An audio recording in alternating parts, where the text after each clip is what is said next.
Welcome back. So I'm going to do a news video now. This will probably be the final news video of the day. I'm just going to throw that out there. And so yeah, let's just get into this, and then of course there'll be the review later tonight. And it'll just be one review, even though there's a large gap between the 5th and 6th games of the night. I'm just going to just have a regular review. I'm not going to do a deep dive tonight, but I did like doing the deep dive on the Oilers Leafs game last night, and I'm intending to keep that if there's games that are split out like that. So the Flyers, with their current roster issues, Moran has officially been called up to the lineup. Wishing him the best when he gets his opportunity. Let's hope he seizes that. If you're a Toronto fan, well, Joe Thornton has already been ruled out for tomorrow, and Matthews apparently not feeling well.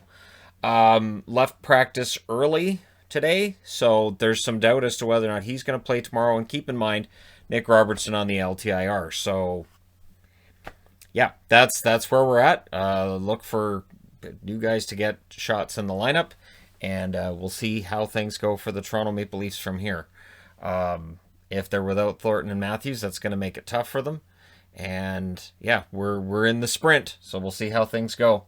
News coming out as well that it is possible that Samsonov has tested positive for the Washington Capitals. Now, how this works is the tests come back, and the player has the option to reveal that they've tested positive. And the league said before the season started, you'll know who's tested positive. Basically, yeah. So unlike during the bubble scenario and prior to that, where it was we're not telling anybody, now it's we're going to likely tell people who has or hasn't tested positive. Now, Ovechkin, Orlov, Samsonov, Kuznetsov are out for the next 4 games. It gets more complicated in the event that he has tested positive, because he has to test negative, I believe, twice before he's reactivated. But they're out for at least the next 4 games. And again, just to frame this issue, there is a dedicated lounge at the hotel. Every hotel they go to, there is a dedicated, basically public space where they are allowed to hang out in small groups. I think it's 4 people. They're allowed to hang out. Again, it's socially distanced, wearing masks, but they can hang out. They want to play cards. I'm sure they can play cards. And they're allowed to have that social interaction. In a hotel room, you don't know what's going on in the hotel room. And again, that's why there's the difference there. But yeah, so for the Capitals, they're going to be without four pretty good players. So the next 4 games are potentially going to be very telling as to where the Capitals are going to be. It'll affect them for a while. I mean, if they lost like all 4 games, again, 56-game schedule makes those 4 games more important. Divisional, you guys get it. Every game's a divisional game, right? So we'll see what happens. Peter Laviolette also said, they have to be more careful, and that's the kind of thing too, where ownership, looking at $100,000 hit, is going to say, okay, so who's responsible for this? So we can look at the players and go, well, Ovechkin's the captain, but it may fall on the coach. It may be something where it comes down on the GM, where it's like, why weren't you aware of what was going on? So be interesting to see what happens. I'm sure there'll be more to this story. Josh Manson of the Anaheim Ducks is out 6 weeks with an oblique injury, and that hurts the Ducks. The Ducks are a team that, when healthy, are still going to struggle to keep themselves in the hunt for a playoff spot. Losing a top 4 defenseman makes it that much more difficult. So Manson's out for the next 6 weeks. Buffalo goaltender Linus Ullmark has revealed why he's missed the last 2 games. His father passed away. So much like last year with Marc-Andre Fleury and Jacob Markstrom, I am sure that there will be an outpouring of support from teammates and from opponents.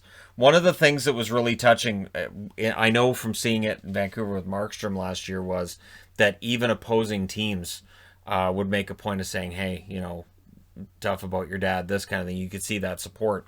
So I would expect Ullmark will get that as well. And as always, I hope he has a really successful return for the Sabres. And yeah, all the best to him. I think he's a pretty good goaltender. And if he has a rough game or 2 after he comes back, totally understandable. Again, coming back to Markstrom. Markstrom had a tough time after that. And I remember Fleury having some uneven games as well. And I mean, just psychologically can be kind of tough to focus on the game. And so I'll probably give Olmark a lot more leeway in reviews if he struggles in a game than I normally might. Today, Colorado is going to go with a very young defense core. Now that Bowen Byram is officially in the top 6, it's a young defense, all in their 20s and young. So this is one thing that we knew could possibly happen with Colorado at some point this season, where they're icing a very young defense, and this could be great for them. It could mean a lot more defensive errors. It could be fantastic, but it could be a lot of fun to watch too. So we'll see what happens, and all the best to Byram. He looked really good for Team Canada at the World Juniors. We'll see how it translates to the NHL level. Most of the guys from the World Juniors have found themselves in the AHL or found themselves, on the outs at this stage, not being rushed into the lineup. Depending on where your team is at, it's probably the best plan. I guess for the Kings and for the Ducks, the plan this year is, all right, we're just, next season's the big season.